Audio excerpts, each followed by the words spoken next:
Welcome to another episode of the Trailblazers Podcast, where we celebrate men, entrepreneurs, leaders who are making a difference in the world. I'm your host, William Walker, and today we have a special guest with us, Zac Rogers, the co-owner of Blenz Bowls. Zac is not only a former college baseball player, but also an entrepreneur and an amazing man of God. And we're excited to get to know a little bit more about Zac. Hey, so welcome, Zac. Thank you, William. I'm excited to be here today. Yeah, man. So, this has been something that I'm excited about since we started talking. I sent you a couple episodes, so I'm really pumped that you're here today. I'm really, I guess a goal that I have for today is to kind of hear more about your story through what got you to this point, but then also to learn how you are not only living out your own values, but also you're living those values out in your work and in all that you're doing, because you really have made a difference on our campus, and I see it all the time here.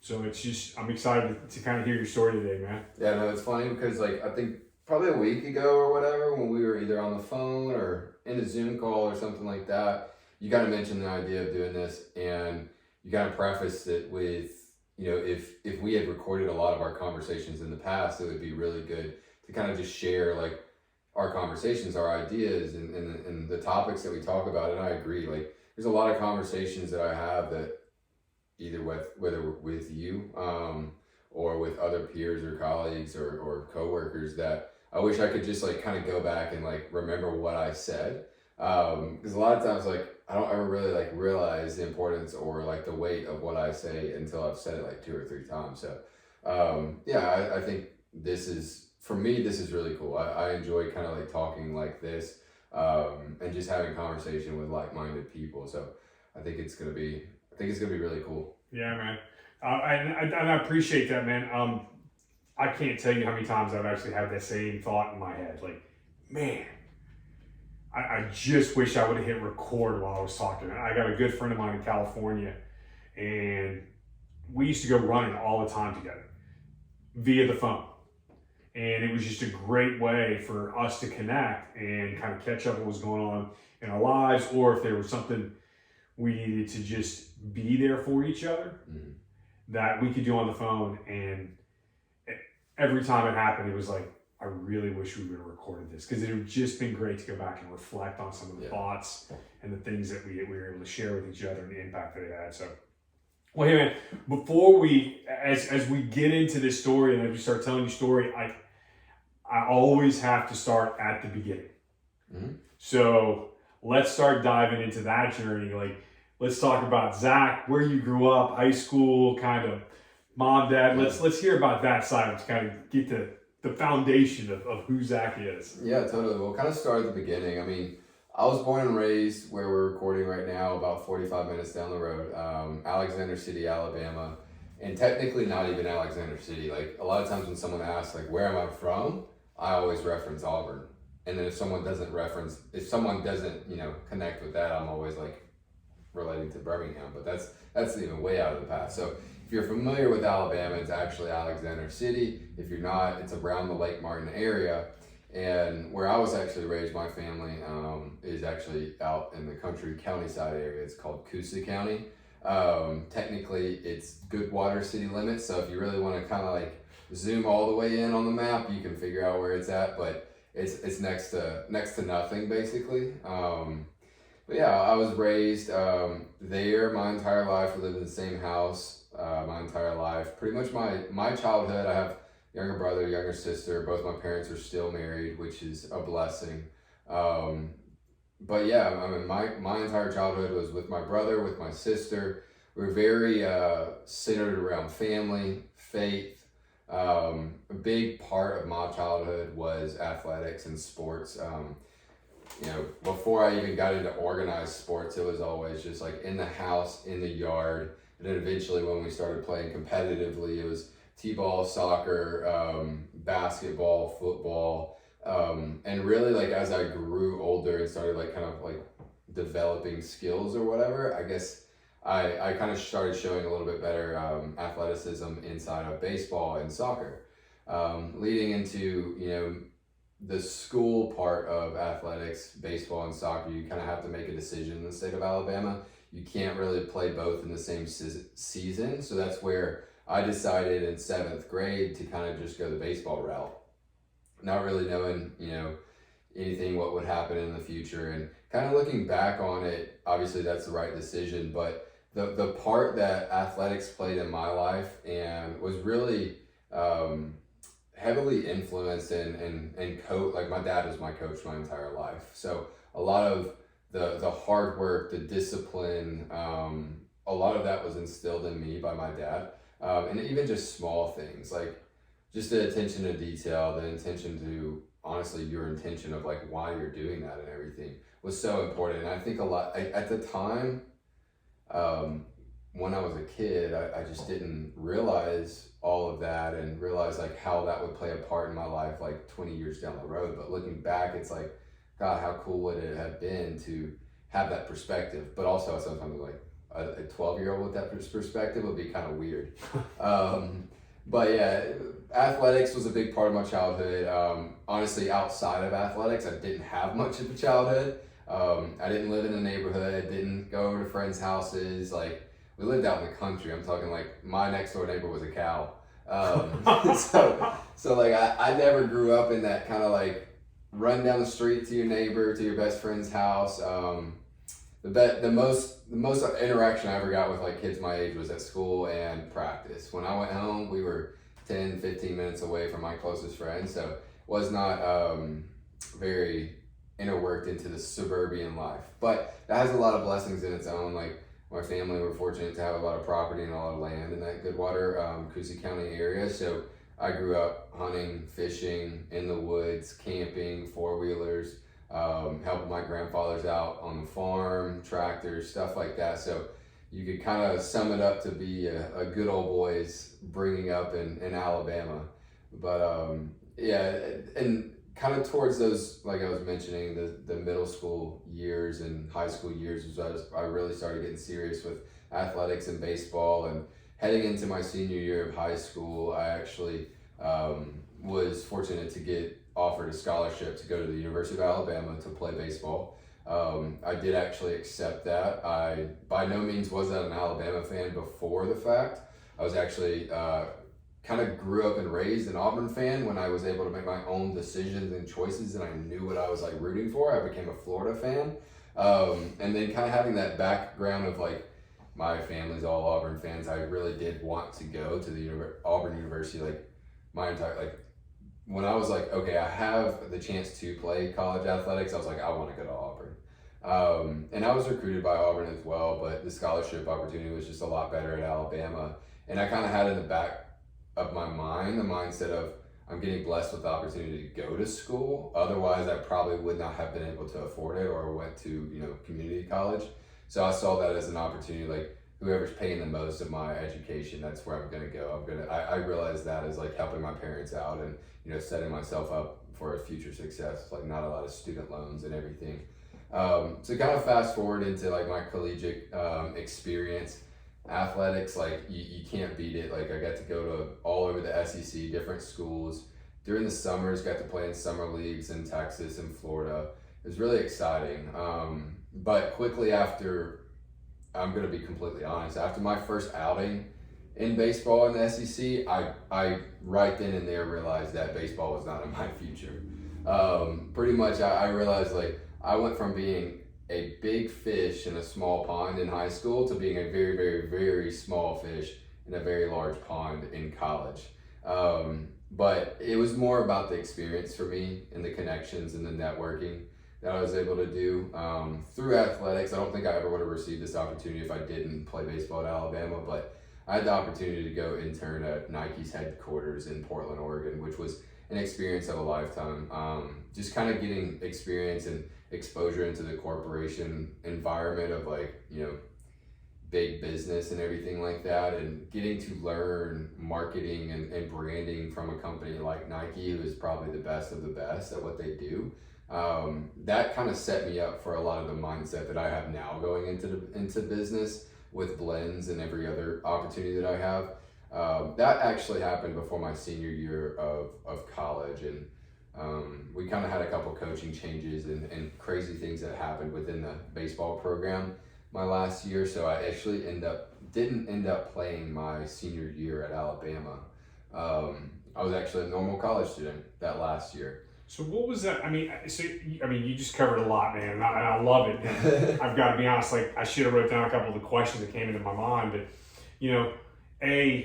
I think one of the first things that I thought that was really great to hear, and I don't think you said it outright, but it's something I picked up, were these values that you had kind of instilled. I mean, you sounded like you had your head on straight as a high schooler, and even going into college. And I mean, that was not this guy. Like I promise you, I had a whole nother. I think I played sports in 9th grade, and then I found other things that were more interesting to me, and that's where my pursuits went. And I wasn't, and they were not, by no means were they probably the right pursuits for me.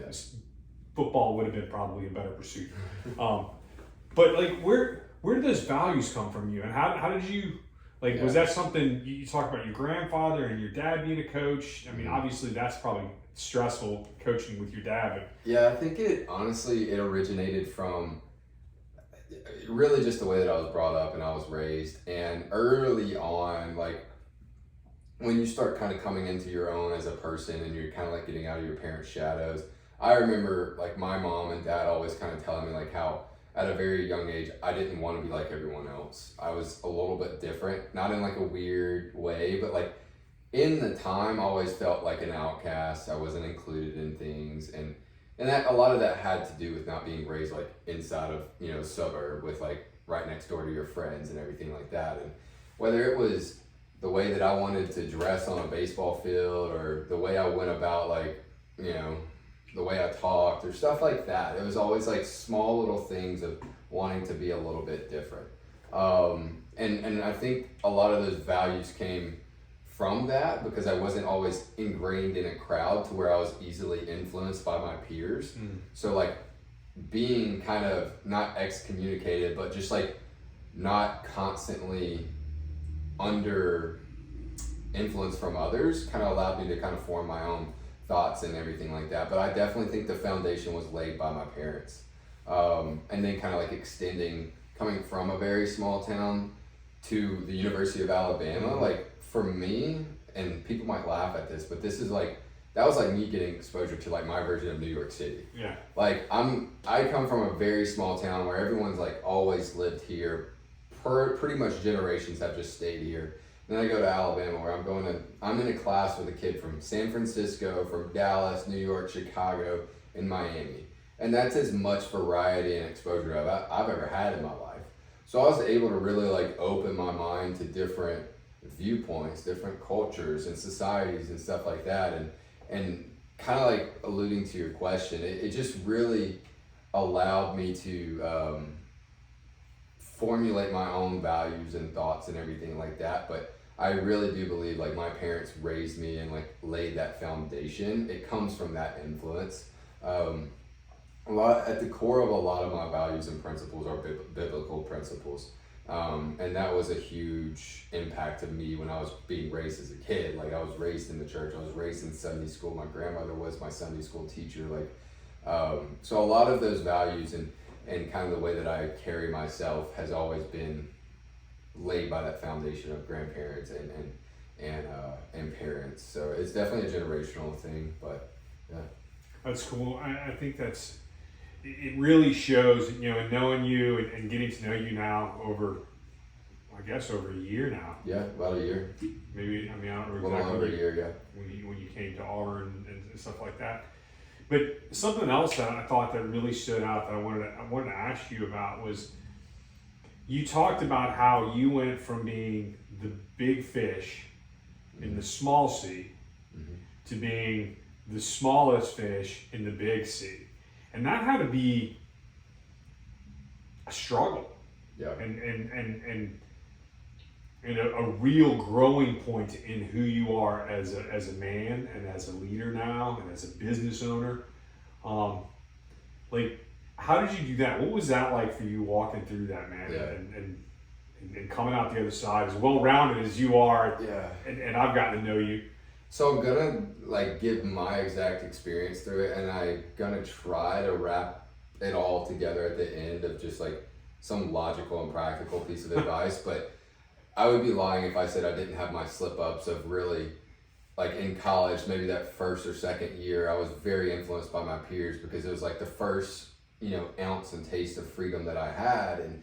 And maybe I was like, did a few things that I maybe didn't align with my values or something like that. But it was definitely rough.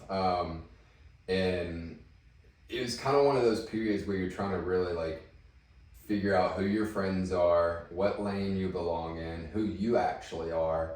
So it was definitely a big transition, and you kind of just have to be realistic about it. And having that logical mindset of like, I can't just keep living in a fairy tale of thinking I'm somebody who I'm not, or trying to create this fake representation of society inside of my own head of saying like, okay, like this is like high school is still here. Like, the small connections and environment and community of high school is still here around me, when it wasn't. I think maybe 2 or 3 people from my high school went to Alabama.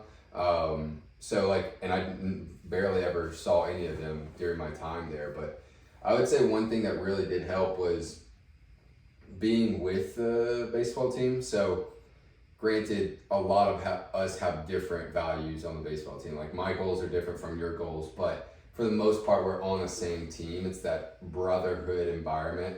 So I kind of almost had friends. It's why people get in sororities to like, have friends and stuff like that to make that transition a little bit easier. So it definitely helped a little bit going from there to college. And then I think also like, you didn't ask this question, but it did happen to me later in college was, I think a lot of athletes and a lot of like high performers struggle with the identity crisis when something's taken away from you.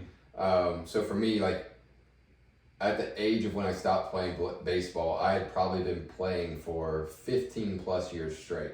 And that was like my identity. So I thought. And I remember vividly like what made that transition from being a college athlete to not being a college athlete so much easier on me was the community that I created outside of baseball.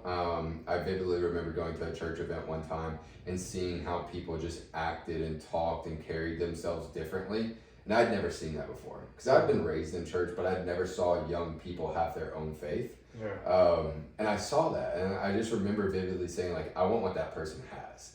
That cliche story of you getting like introduced into, religion or Christianity or whatever your faith is. And I was like, there's just like that person has a glow, that person has an energy. I want what that is. And that's kind of where I pivoted and was able to like start creating my own relationship with God. And it wasn't necessarily like how my parents kind of like taught me or influenced me. And getting involved in that church in Tuscaloosa made that transition a lot easier because I knew that my identity was no longer in baseball. It was like in who God says I was. Yeah. So it's kind of full circle, like saying that now 5-6 years after the fact, it makes sense. But in the moment, it was just like kind of what naturally happened was, you transition from one aspect to life of one season of life to the next. And I've told like a lot of employees that have worked for us for Blenz, like don't ever try to graduate college like early because you have the rest of your life to kind of, live and figure things out. You can never go back to college and do things that are socially acceptable when you're 30 as you were when you were 20. That's so 20. True. So that year after graduating is one of the hardest years of your life because it is you're not in school anymore. So you've got to figure everything out. You're going from where you have all your friends in one place and like you're all dispersing across the entire country. You're lucky if you go to another city where you know someone. So it's definitely a hard transition. And I think a lot of it is just like knowing where your identity is. And I'm not saying there's one certain, I mean, I firmly believe your identity is in Christ, but I'd be naive to sit here and say like, to the entire world, your identity is in Christ. Not everyone's going to believe that, but like knowing where you are and who you align with is very important, because that keeps you from being like swayed back and forth by external influences from other people and cultures. I mean, I love the fact you say this is, I have a coaching and consulting company, and most of it it's almost always around leadership, and very much so. But what we say is the company's name is the Forge Leader, and we say that a Forge Leader knows two things: they know who he is or who they are, and they know what they need to do next. And you can't do one without the other. Like if you're going to continue, if you think you know what you're going to do next, you're going to be swayed, just like you're saying. You're going to go one way, you're going to go another way. You're going to let everybody's influence and ideas speak into who you are. But when you know who you are and who you were created to be, and I agree with you 100%. And you and I've had this conversation. Like, we both believe that, hey, my identity is rooted in my relationship with Christ. He is the one who gets to define who I am, and He has. And so I think that is so powerful and so true. And that really, you see that in how both you and Riley lead your business. So how did you get that? So what happened there? So college, your senior year, you're no longer playing baseball. You've kind of figured this. You stepped into church. I'm assuming that was like your senior year when you really started getting plugged in. And so you're like, hey, you know what? There's more to Zac than just baseball. And now, to kind of hit on that transition piece, and Riley's my business partner with Blenz, and we'll get him on too. Maybe do a three of us. That'd be fun. So like my transition from college to entrepreneurship and Blenz is kind of more so of a lucky one. University of Alabama, 2 degrees, student athlete, internship at Nike. My anticipation was I'll have any job that I want to with that resume.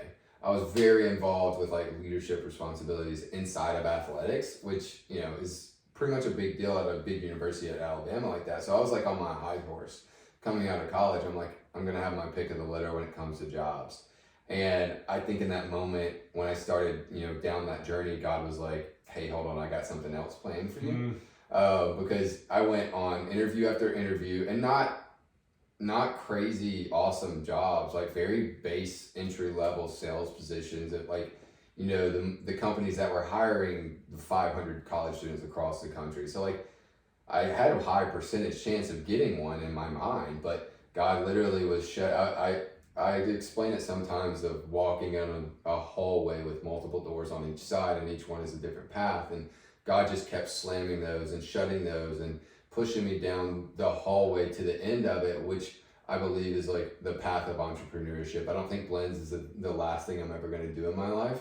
But I think like entrepreneurship allows me to have the biggest impact on, not necessarily, my environment, the people around me, not on like the world, but definitely those people that are closely related to me. But so that was kind of my transition, and choosing Blenz was definitely not my like dream or goal when I was a senior. It was kind of like, hey, I'm a college student, I can't find a job. So like into graduation around May, I went ahead and set up a college or a summer job down in the Santa Rosa 38 area, and I was pretty much just going to go set up beach chairs for the next 3 months and then pick up the job search back in August, and I was totally content and okay with that. And then during that time, Riley and I actually had the idea of Blenz was birthed. It's a pretty cool story, and it's very grassroots. Like everything about Blenz was just like so crazy how it like formulated. I remember scouring Facebook Marketplace for a food truck to open up in, because we knew that we weren't going to have enough capital to start an actual restaurant. I remember literally driving down like roads of like different and business parks and shopping centers to get inspiration for branding and logos and names. We ran a GroupMe poll with like all of our our college friends that we could potentially think of, and we threw all these names in there and like had them vote on different names, and it was probably 10 or so names, and we didn't go with a single one of them, but we ended up with Blenz. I don't even know how. So it's this crazy story of like, you know, you could never have chosen that path. A lot of that was already preordained in God's world, and I think we just got really lucky in a sense of, you know, we ended up with that idea. I remember telling Riley in the summer of 2018, like, I kept relating it to the idea of a pop socket on their phone. It's like, God, that's such a simple, dumb idea that's so useful and practical. Like, anyone could have thought of that. And I kept saying, like, acai is such a trending product, and it markets directly toward the customer demographic of college students. Mm-hmm. So I told Riley, I was like, if we don't do this, someone else is going to do it. And it wasn't really from the mindset of like, oh my God, we've got to go do this. It was more so like, this is the reason that we should. Mm-hmm. It was never a passion. It was never like, my goal for the rest of my life is going to be an entrepreneurship. That's how I'm going to change the world. It was more so like, I don't really have anything else to do. This is a cool idea. And I think this is justification of why we should do it. So that transition was really really awesome, just going from, you know, college student to that. And Riley and I are the perfect combination. You said it earlier, we complement each other. And during that time, I just remember those first couple years of the business, like we're so hands-on and crazy, and it's got the crazy entrepreneurship stories of, you know, you're grinding, you're doing everything by yourself, like you're working the 15, 16 hour days. And I'll kind of like talk about a few of those real quick. Is just, Riley was a senior that whole first year. He was skipping classes. He was failing classes. Oh. Like, we actually started with a food trailer and not a food truck. So we actually had to have a pickup to pull the trailer. Neither one of us owned a pickup. So we would go swap cars with a buddy before work every day, take his truck, pull the trailer. We did that until we were like, okay, that's not sustainable. We went and, you know, traded one of our cars in for a truck for, you know, that time being. Riley had a Hyundai Elantra, so we would drive back and forth from Sam's Club across town to pick up frozen strawberries and bananas and almond milk and stuff like that, our supplies and inventory, and we were working it every day. I remember setting up on a game day one time in Tuscaloosa where the cost and the fee of like getting the spot was $350. And we were anticipating it on being busy. So Riley and I were both there at like 8 a.m., hired one of our friends to come work it with us, was paying them like $10 an hour. And then we end up like 3 p.m. and we've sold like maybe $300 worth of stuff. So we didn't even break even. And at that moment, it was a little bit discouraging. But I mean, it was just one of those grassroots entrepreneur stories, man. It was just crazy. Looking back at the times, it's like, that's why we were successful, because we did a lot of that on our own. We worked so hard on that dream and that goal. And I like to say a lot of times, like, Riley and I were like too dumb to fail. A lot of the things that like kind of, if you put someone else in our shoes, probably would have stopped. Like, we were just too dumb to say like, that's not that big of a deal.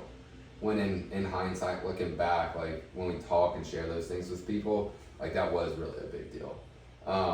So it's definitely been like a journey and everything like that.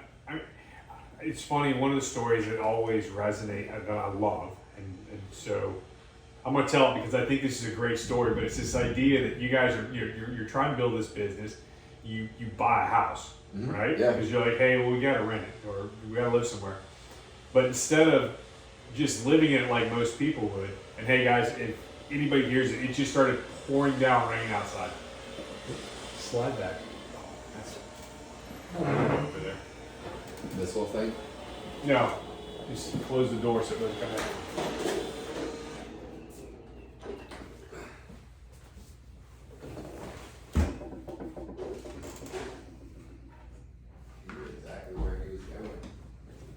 Supposed to be in this room.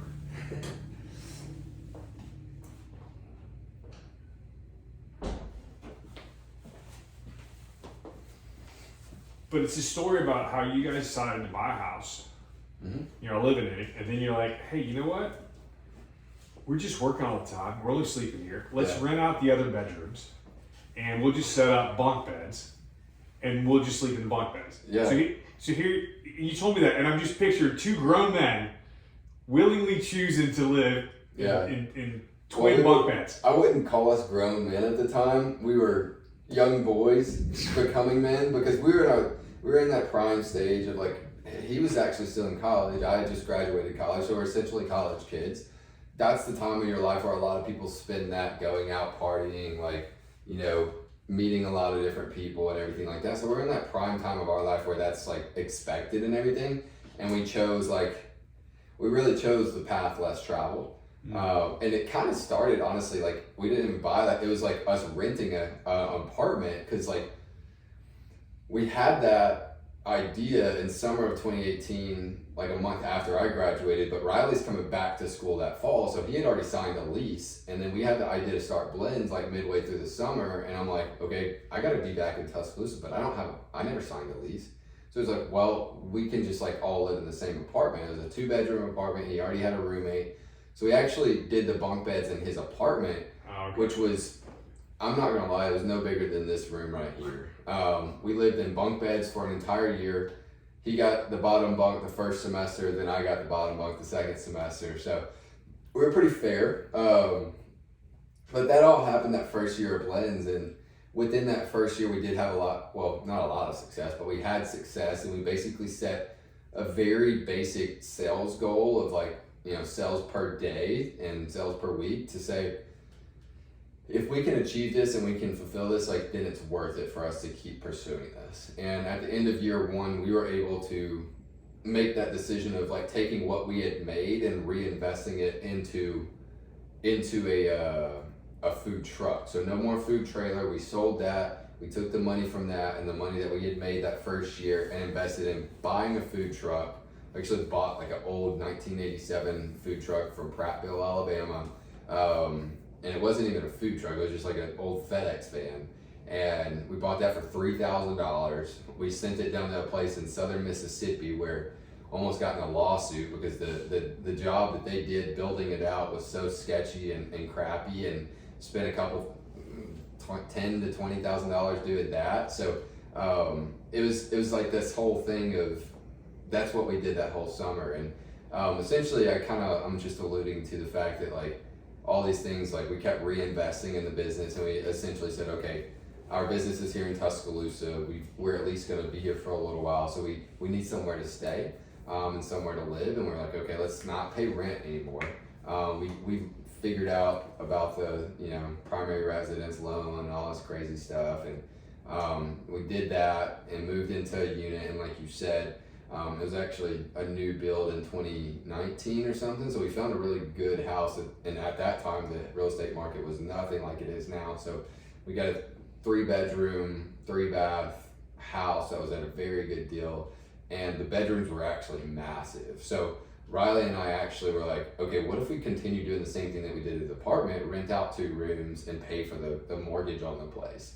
So we didn't go bunk beds, but we went like hotel 2 queen suites. So it's like his bed was on one side of the room, mine was on the other. In the middle we had a shared nightstand. And we did that for a full year. We actually did that with one property and then did the same thing in another property. So we bought 2. But that kind of alluded to like the same thing of like, you're grinding in a Hyundai Elantra, going back and forth from Sam's every night at 8 p.m. and living in the same bedroom. And that kind of started our journey for the next 4 to 5 years of just really grinding through this season of entrepreneurship, and just, if you want it, you got to make it happen for yourself. And that kind of like, a lot of that I think really pushed me into more of the self-development and reinvesting in yourself, because like it really showed me like how much you can do for yourself. You don't have to rely on other people to give you what you want all the time. So one of the things I love, and you've definitely stood true to your values here in the business, but it's your tagline, right? Forgive me, I'm going to say this right. Be a good human, right? And I love that. Like, it's simple and it's clean. Like, where did that come from, man? Like, how did y'all get to that point. And I know this ties into your Christian values, which has pretty much continued to just show up everywhere. But because I do want to also ask you, like, what was it like coming through on the other side of that? That hard day, you know, because I'm sure there were more than just the one hard day on a football game day. I think, like, so originally we didn't start Blenz with the mentality, like that wasn't our tagline. We always did have in the back of our head, like, Riley and I were both really involved at church in Tuscaloosa. So in our college years, we were very fortunate to be in a godly community, and that kind of influenced us. And like, you always, like, if you're a Christian, you kind of know this whole mindset of like, what is going to be your ministry? What is going to be your influence? What is your purpose or your calling? And a lot of times if you're like, okay, I'm a nurse, you know, that's my calling. If I'm a doctor, if I'm a preacher, that's my calling. But as an entrepreneur, like, we were trying to struggle with like, what are we going to use this vessel and this vehicle that we've been blessed with? And like, what are we going to do with it? So it's always kind of been like in the back of our head, and in decisions that we've made, whether it's financially, marketing, branding, like, it's always kind of been revolved around like, if we can give back, or if we can make an impact, or if we can change someone's day for the better, like, that's what we're using this business for. Yeah, business is, you know, a business because you get into it to make money. But for us, I'd be naive to say like, you know, it wasn't always about like, it's not always about the great intentions. Like, that's not always at the forefront of our mind.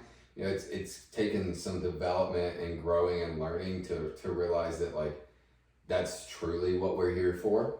But I think at the heart of it, be a good human just really means like, just be good people, be nice to someone, whether it's a stranger, whether it's your best friend, like, just have that mindset of like, everyone that you come in contact with, you can leave them better, whether it's 2 seconds or it's 2 hours. Mm-hmm. And it's something that we really try to like embody inside of Blenz, from myself and Riley to our other full-time team, all the way down to our students at every campus. And we tell our students that are working the front line, like, if anyone's watching this that is a student at any of our campuses, like, you'll know that we only hire college students. And we really preach, like, we want to create and foster an environment that each one of our customers who are also college students enjoy being at. So we really preach it to like our employees that like, whether you have 2 seconds or 2 minutes with someone, like, we want you to do everything in your power and your ability to make sure that they leave better than they came.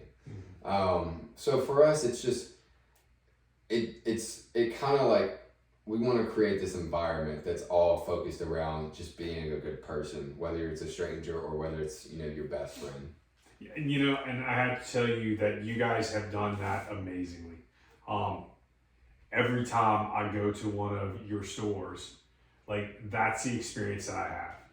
I'm always greeted with a smile. How are you doing? Some type of joke. I mean, it's easy to have a conversation or make a little joke, or they're making a joke back, or whatever that is, right? They are very intentional. So you see that coming down, which is really, really, really awesome, because you realize that, hey, it starts with me and Riley, and it starts with me and Riley pushing that down. Like, you don't have, that is your job. I mean, yes, you have all these other tasks that you do in your, but the most important thing you can do every single day is pushing that message down into all the ranks of everybody who works for you. And it shows that you do it very, very well. And it's one of the reasons I also wanted you on this podcast, you know, was when I did the intro, it was just, you know, guys deciding to just do things a little bit differently, kind of approaching it. And I even say, you know, Jesus was this trailblazer, like how he approached it. And he was a good human. Like, he loved and cared for and wanted to impact everybody in a positive way. Yeah. Even if he was telling them they were doing something wrong, they still felt good about it after on the other side, you know? Yeah. Which is really, really amazing and really powerful. So, you know, we talked about that right there, and y'all's mission statement, I guess that would be it, your vision, you know, creating this world that's that. But So how did you start incorporating your Christian values into the core of your business, and really how do you do that continually on a day-to-day basis? I mean, now you have how many locations? 7 different campuses. 7 campuses. So you're on 7 campuses, and so how are you bringing those Christian values? What are the things that you're doing that's kind of setting your business apart, as well as how you guys are leading that? Yeah, well, I think personally, on a personal level, for me, what keeps me grounded is like I always try to constantly remind myself, like, walk with humility, walk with like everything that you have could be taken away from you tomorrow, because it's really not yours. So I think that originally is like kind of what puts me in the mindset of like, okay, I'm not really doing this for the money. I'm doing this for like a greater purpose. I'm doing this because I get to pretty much almost influence 130 different college students across all of our different campuses. I get to have, great relationships with our other 4 full-time staff members. So it's like, for me, I'm kind of in this for the relationships and the experience and the influence and stuff like that, not necessarily the money, but the way that we try to incorporate that into our everyday business is, it's not a in-your-face type Christianity. Everyone, knows that Chick-fil-A is a Christian-based business, but you never hear them really like denying someone because they're gay, or denying someone because their political affiliations don't, align or anything like that. And it's not, to us, it's like, that's not what we're here to do. We're not here to, force something upon someone. But we do realize that we have been given a vehicle and a vessel that has the ability to reach and influence other people. So something that's really that we do that's very practical is like, we have a very small but prominent verse of the day, like just whiteboard at all of our schools. And it's funny though, because like that was one of the first things that we ever did. We actually used to have wooden spoons that were like a popsicle stick width, and we had this custom made stamp that we would stamp every single spoon, and it had 1 Peter 2:9, and I want to say it was you're a chosen people, you're a royal priesthood, like you're basically chosen by God. You're a group of people. So, and that was like what we wanted to like just tell people, is like, hey, you're special. And it came from that, was just the intentionality behind that. And we had our verse of the day. It was actually just a little piece of chalkboard that we had bought at a yard sale and put it on the counter on our food truck. And can't tell you how many times that thing got blown off by wind, and like piece by piece it broke off, but we kept putting it back up there. But the verse of the day thing just kind of started with that. And it wasn't like, and we just put it there for people to see. It wasn't something where we made t-shirts or we handed things out to people. It was like, if you see that, you gain a piece of encouragement from that, then you do that. If you grab your bowl and you never even acknowledge it, then that's also fine. So I think it's just a small piece that we do through that. I know it was cool the other day, like I'm currently trying to create an internship program for college students to help us run our business more efficiently and focused towards college students. So we're like trying to create interns that help us on our marketing and PR and communication side. And one of them basically said, like, I love the fact that I get to see the verse of the day like every day. And the intentionality behind that is just like, that's kind of like what we've been given that vessel.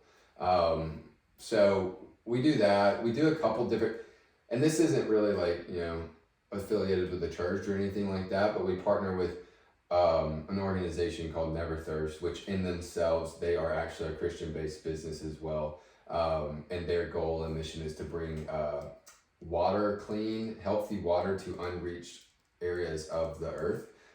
So we actually partner with them, and like a percentage of all water sales go to fund a well that we're raising money to actually go build in a country called Uganda. Riley and I actually, that was our first year of Blenz that spring. So we had been in operation for a full semester. We took a mission trip there that spring during spring break at Alabama, and that was our first opportunity to go on a mission trip, really, and then we kind of fell in love with the whole mentality of that. So it's just a few things like that. We like to approach it as being very generous to our customers. A lot of times we'll do percentage days with on-campus organizations. Obviously, we do a little bit of vetting. We don't want to give just money out to any organization or anything like that. But we just see it as like giving back to people, using what we've been blessed with to make an impact on others. Yeah, that's so good. I'm not sure if I alluded to it earlier, but it's what I call it in the business world, what you see a lot of now, which is called BAM, which is business as ministry. Yeah. And I think so many leaders, entrepreneurs, business people, they overlook the fact that, hey, your ministry is right where you're at, right? It doesn't have to mean you're standing on a stage in front of this big crowd with the worship band and stuff like that. Like, you can have an impact on these people's lives just by being present and being intentional. Obviously knowing who you are, and that's really, it just continues to reverberate in everything you're saying. I mean, it shows that both you and Riley are very grounded in your faith and how that comes into your business and just the small little things and the decisions, and how those values are the filters that you're using to make your decisions. Yeah, it's definitely, so kind of like alluding to that, it's sometimes difficult because like I personally will sometimes be discouraged with not saying like my identity or value is in how many people I can influence. I'm not saying that. But a lot of times I do realize like, hey, I'm doing this for this reason, for a good purpose and a good reason. And it's not always reciprocated, or it's not always someone's influence and it changes their actions. So you don't always see the impact that you're making. And that's honestly a really tough part of being an entrepreneur. But small little instances where you hear of students applying to work here and they say like those small things or what they notice, or you hear of customers talking about that, and it's like that really small detail really makes a big difference, and it kind of like comes full circle, and you kind of realize that like, yes, right where I am is my ministry. And whether it's someone's getting saved or someone's getting baptized, like, or it's just like someone literally just saw a verse of the day when the last time they saw a Bible verse was a full year ago. So, man, that's so good. So, I mean, we've talked about how your business is making a difference in the lives of your customers, and how it's making a difference and impacting the community, on the campuses that it's on. I mean, and now you're telling me that you also have Never Thirst that you're working with, and you're figuring out ways to not only impact outside of the country, right, or the Southeast, because that's where you're at right now. And so, what advice would you want to give to men who want to really kind of live their life? I mean, because the way you're doing it, like. Yeah. That's not an easy thing to do, man. Like, that's not hey, I wake up one morning and I'm just gonna put on, and it's not that everybody has to be wired to be an entrepreneur, but I do think that the hard part is, and what I've seen in a lot of coaching, and in a lot of the groups that I've led, is that there is I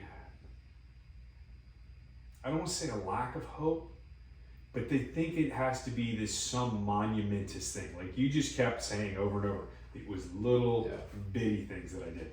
And those are the little bitty things that honestly drew me to you guys when we first started talking. I mean, I remember getting on a golf cart driving around campus, right? Yeah. And I remember going, man, I want, like, hey, you guys need to come over to my house and I want to hang out. And for no other reason other than just to get to know you. Like, I'm excited that we're having dinner later. We're going to work out here in a little bit. You know, I'm looking forward to that. Yeah. Even though I did get up and go for like a 4-mile ruck this morning with some guys. So I got a little pre-workout in. But yeah, so I mean, what advice or you know, what were those things that you think are still those drivers for you and for Riley and to kind of, hey, you know what, I can keep doing this. Like, yeah, I get what you're saying, because a lot of times, like, you always, like if you always kind of like compare yourself to something that's unrealistic, or if you're starting a new app or a technology company, you're like, I'm trying to be like Apple, I'm trying to be like Twitter, but you're like, you're looking way up there and you're not focusing on like where you need to go.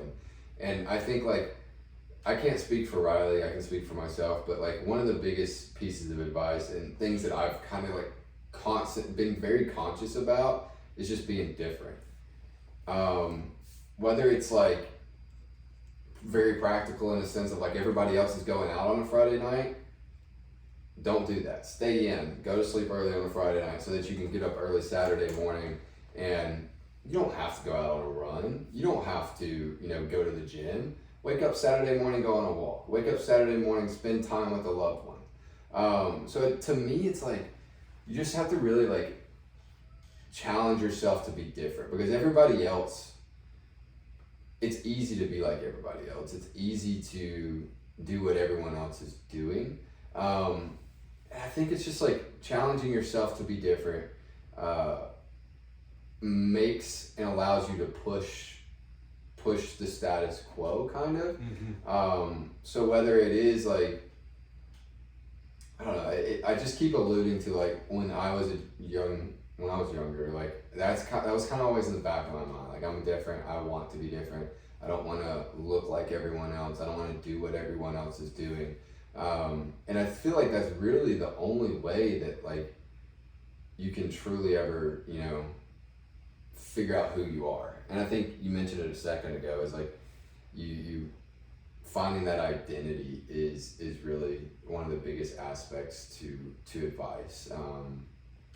But yeah, because I know a lot of people, like nowadays, you're so influenced by social media, by culture, by political stances and stuff like that, and everybody's entitled to their opinion these days, and it's so hard to step out and be different, because you're thinking that might come with like some kind of ridicule or something like that. But I definitely think like in kind of like advice that you're speaking to, just challenging yourself to be different.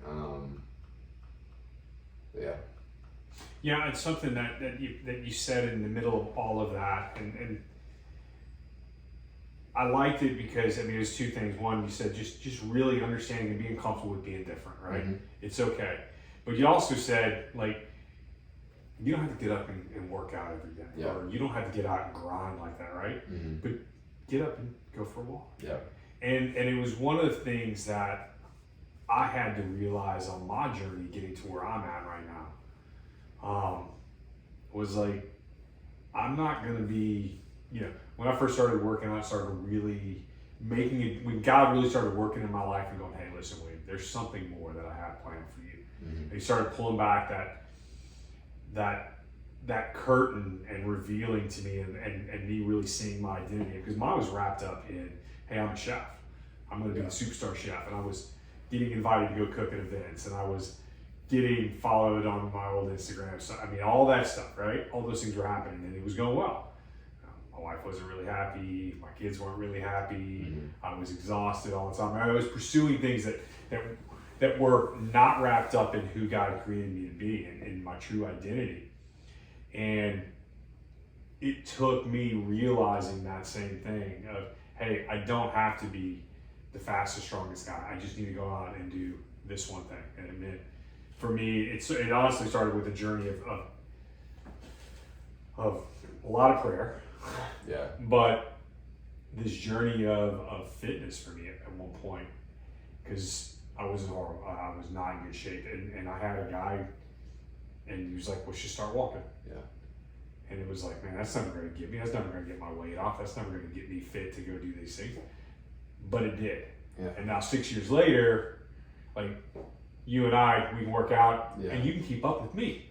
It's very interesting, because I feel like there's a direct correlation, and there's just like some kind of connect between, like, what are the things that you might struggle with? It might be financials, it might be mental health, and you really, like, if you want to take the time and you want to break down, the struggles of financials, it's probably a spending habit, or, you have the wrong view of money. If it's mental health, it's probably identity, or it's probably influence from other people. And it's crazy to think like there's some kind of disconnect between all of those things that you could struggle with. And I think one of the most practical, overreaching ways to address and combat a lot of that stuff is like a physical routine. Whether that's, you don't have to go to the gym every single day, or you don't have to be the person that wakes up at 5 a.m. and hits a cold tub every morning, but like having some kind of like measurement of a routine or measurement of a physical aspect, whether it's, okay, every day I'm going to get 10,000 steps, or every day I'm going to drink a gallon of water, or every day I'm going to make my bed in the morning before I leave my room. And I think like having those very small, like those are things that even the most unfit person could start doing tomorrow. And I think like challenging yourself to give yourself like a attainable milestone, and you kind of hit with that dopamine effect of like, hey, I can do this, I can change. And if you keep compounding that and like domino effect to that, that's gonna build habits and mental strength and like habitual strength of like combating your financial issues of that spending habit, saying like, hey, I'm strong enough to where I don't need to go buy that Starbucks coffee every day. Yeah. Or I'm strong enough to where I know the opinions of others don't matter who I am, because I can get up every day and I can hit my 10,000 steps. I've been doing that for a week, and look at me now, I'm doing 1,200 steps, or I'm actually starting to jog instead of walk. Yeah. And I think there's a direct correlation. And so like kind of relating back to your advice standpoint, like for me personally, I'm a big like set a goal and then get on a journey and a process to attain it. Whether that's a savings goal, a financial, whether that's a relationship goal or a fitness goal. For me, it's most practical in a fitness world. So recently, one of the most recent things I did was a marathon. I actually ran a marathon a couple weeks ago, and I went at the beginning of the year and I said, this is like one thing that I want to do this year, and got on a 12-week plan of it. And it's the whole journey and the process of it that I really enjoy. And there was a point in that process, it's like a 12-week plan. I want to say it was probably week 8 where, you're running 4 days a week, and I would say I'm in very good shape. So this isn't, not tooting my own horn, but you're running on a Monday, a Tuesday, and a Thursday, and a Saturday. You're running 5 on Monday, 8 on Tuesday, 5 on Thursday, and then that week specifically, I had to run 21 on Saturday. And for me, I live in Tampa, St. Pete area, and the humidity and everything's crazy. So, the previous week I ran 18, and that was the first time I'd ever ran 18 in my life. And I was sore, body was hurting, but like I did it. I, didn't stop. I didn't have to walk. Like, it was one of those things where, okay, you did it. You got that dopamine hit. And then the next week I'm like, okay, just on to the next one, 21. And that day after I finished the 21, I had to stop, I had to walk. That was the first time in my life ever running physically where I mentally could not overcome what I had to do. Like I mentally could not make myself run for more than 30 seconds. Like I had to run for 30 seconds, walk for like 2 minutes. Run for 30 seconds, walk for 2 minutes. I did that for 4 miles. And talking about really getting in your head, that's extremely discouraging, and that opens up the pathway to like a lot of negative thoughts. But I just kind of say that to say like, that was week 8, had 4 weeks until the marathon. In that training plan, I was not running 21 or more any other time before I had to run 26. So the entire time that looming thought of, you couldn't even finish 21, how are you going to finish 26? So like that whole negative thought, and it was in the back of my head that entire time. And all I could do was like, okay, you got to trust this plan. You got to trust this process. You've always been able to, move on to the next thing. And eventually that led to, race day, where at that race day, I was like, okay, I'm just going to go. I don't know what's going to be the outcome. I don't know what it's going to, entail. I was dialed in on nutrition and supplements and stuff like that. And granted, the temperature was a lot different in Washington, D.C. than it was in Tampa, but I ended up finishing the 26 without stopping, without walking. My goal was like under 4 hours, and I did it at 350, 355. So like under 4. Yeah, so I did it and I achieved it, but like I just kind of say all that to say, like, I think a lot of people, the advice that a lot of people can get to be different is just like challenge yourself to do something that's uncomfortable. Like, I never ran that far in my life. I didn't, and especially after I couldn't finish 21, I was like, this is the most comfortable I've ever been. I had never been to that aspect mentally before where I was actually doubting my own capabilities, and that's saying a lot for me personally.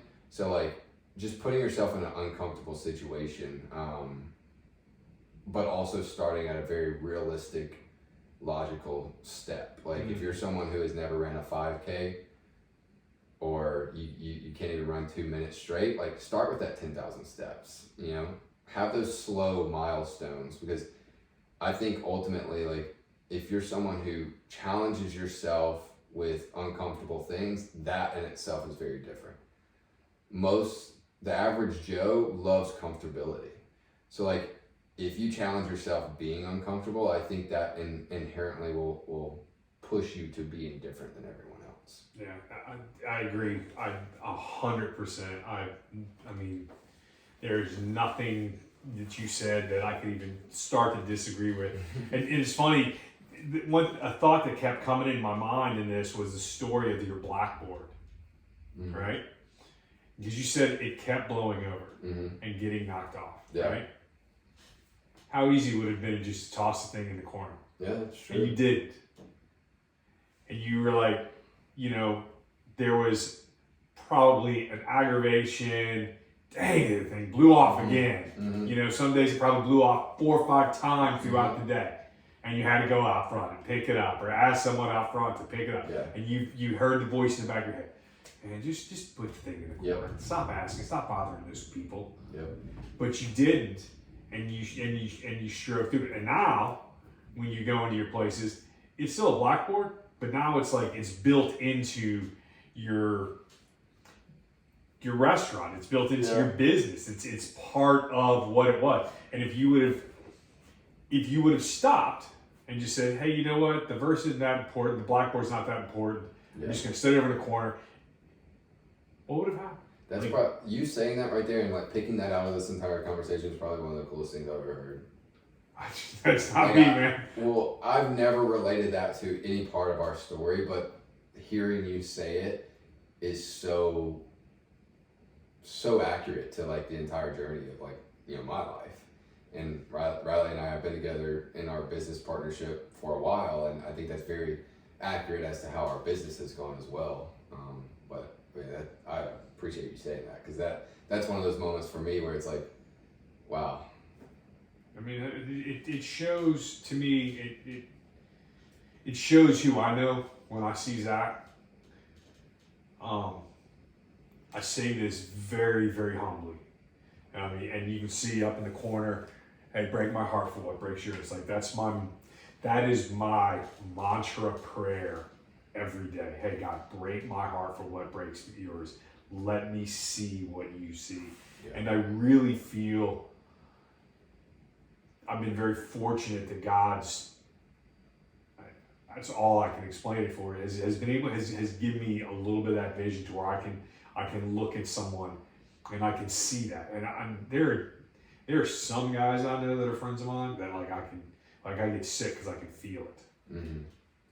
But that was something that was just like when I met you guys, like that's what was drawing me into you guys. And it wasn't that what broke your heart, but it was like seeing that passion, that knowing who you are.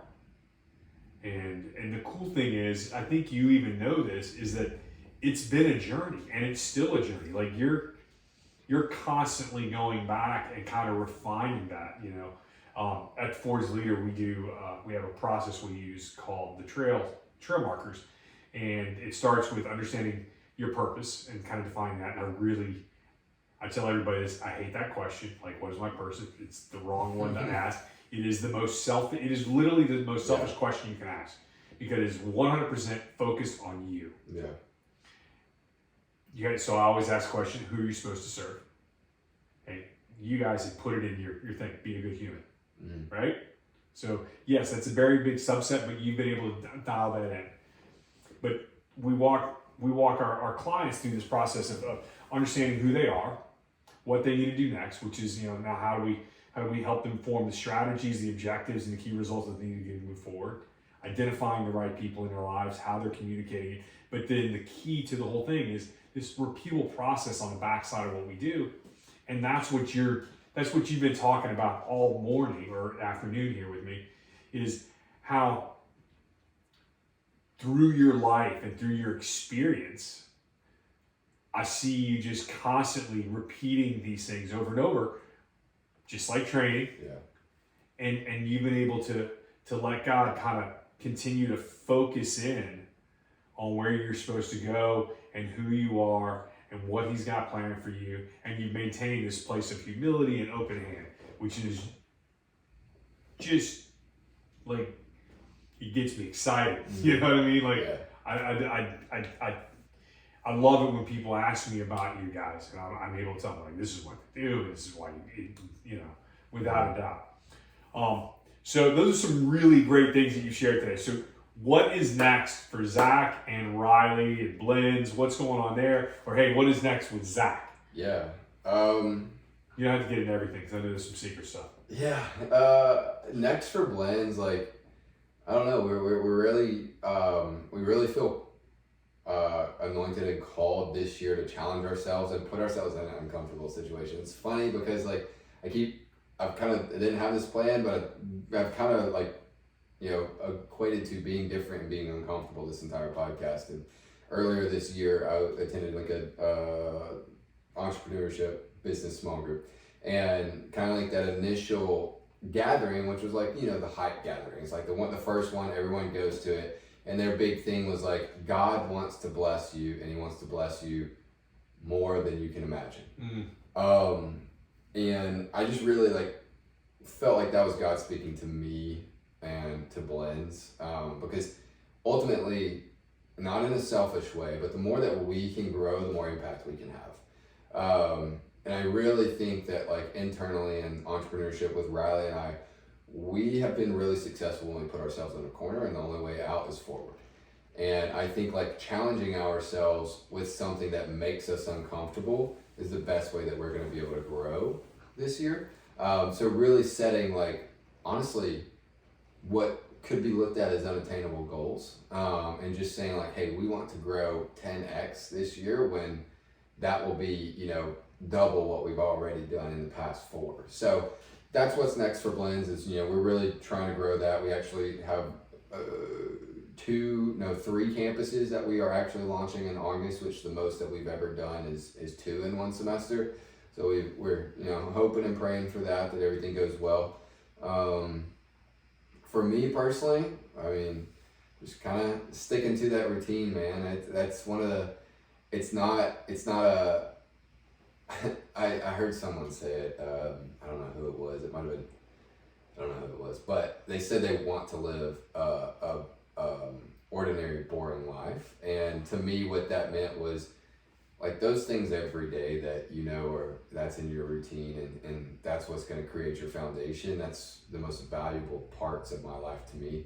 So just kind of like sticking to that, going about every single day and looking for new ways to impact and influence and create new relationships. And yeah, you mentioned earlier, this is one kind of about a year and 2 months or so since we met, and never could have had the anticipation that this friendship would be what it is now, but just having that open mindset about things as well. But yeah, it's pretty much what's on the horizon for us.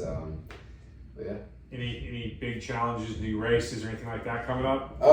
No, actually, so I have a pretty awesome girlfriend, and she actually did her first half marathon when I did my first full marathon, so that was really encouraging.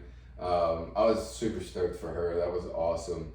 But I think she's actually going to try her second later in this year, so I think I'm going to try either my second full marathon or just do another one. But Nothing that's super challenging. I definitely not this year. I definitely have in the plans for next year a couple challenging ones, whether it's a ultra like plus 26 or doing a half Ironman, which is the 70.3.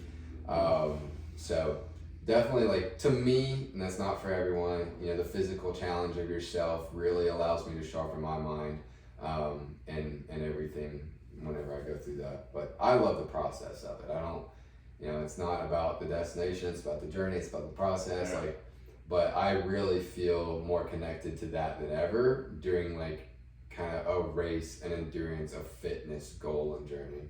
Yeah, I agree. I love having a goal, and it's funny. So I'm currently reading a book called Outlive, and it's all about. So like my fitness goals have changed. I mean, even at the beginning of the year, you and I were talking about how I was like, I wanted to run an ultra. Mm-hmm. I started running a ton. I started having some feet problems, Mm-hmm. and so honestly, man, I probably haven't run in over a month, Yeah. which is not like me at all. Like I was an easy at least 3 day a week runner, and it wasn't even for miles. It was just, I was like, hey, I'm going for a run, and it'd be an hour. Yeah. And however many miles I got in for that time. But it's, hey, what do I want to be able to do now when I'm 90? Yeah, no, exactly. And like, I'm super excited about this because I'm like going, you know what? I want to know that if my 30-pound grandchild runs up to me and I'm 90 years old, that I can pick him up her up in my arms and just hold him, you know? Mm-hmm. And that's a big deal. Yeah. I mean, you don't even think about it. Simple things like, I want to be able to walk with 2 5-pound bags of groceries. Yeah. You know? It's things you take for granted now. Yeah. It's so cool though, because like, I agree. Like, I want to be able to do things that my parents or my grandparents couldn't do when I'm their age. Yeah. And I think that's kind of this whole generational thing too, like creating that generational influence and positivity. And probably close to your parents' age, man, so you better be careful, right? Because your mom and dad may listen to this and get mad. Yeah. No, I'll kind of shut it off there. Well, hey, I want to say thank you so much for being on here today, man. It's been awesome to just kind of hear your story. I can't say thank you enough for sharing everything that you have done and really the impact that you're having on the lives of the people who work for you, but also the people that are around you. I mean, you've impacted my life, and I do consider you as a friend, and I love it when you come to town. And really, I need to start coming down to Florida and visiting you because my wife really loves the coast a lot more. So anything else you want to say before I wrap up? No, that's it, man. I really do appreciate you having over here. And like I told you at the beginning, I love talking just to talk. You know, eventually one day I might have some good stuff to say and it might be valuable to someone. But yeah, I really appreciate it. This was really fun. Awesome. Thanks, man. And with that, we are going to wrap up today's podcast. I want to say thank you for tuning into this episode of the Trailblazers Podcast. And if you enjoyed this conversation, be sure to subscribe to our podcast and stay tuned for more inspired stories of men who are making a difference in the world. Remember, you too can be a trailblazer in your own way. Until next time, keep blazing your trail. And this is William, and I'm out. Thank you. An hour and 15 minutes. I'm telling you. Like, an hour-long podcast is not a long one to listen to. I felt like, for me, it's definitely